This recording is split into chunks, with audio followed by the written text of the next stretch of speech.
माझ्या एका प्रश्नाचं उत्तर दे आणि अवश्य एवढे लहानाची मोठी केली.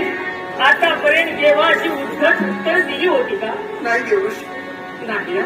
माझी बा माझ्या शब्दाच्या बाहेर अशी वागणी याला सुद्धा कारण आहे. दोष कुणाचा आहे? तुम्हालाच नव्हे तर साऱ्या विश्वाला पटवायचं आहे. कसा पटणार?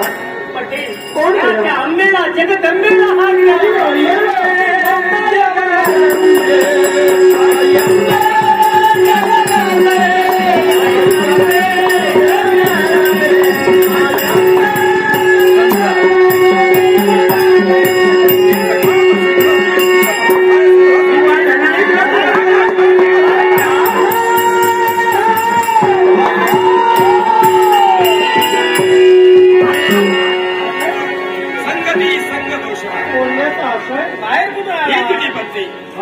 या पत्नीच्या देहात या असुरी शक्तीला प्रवेश केला होता.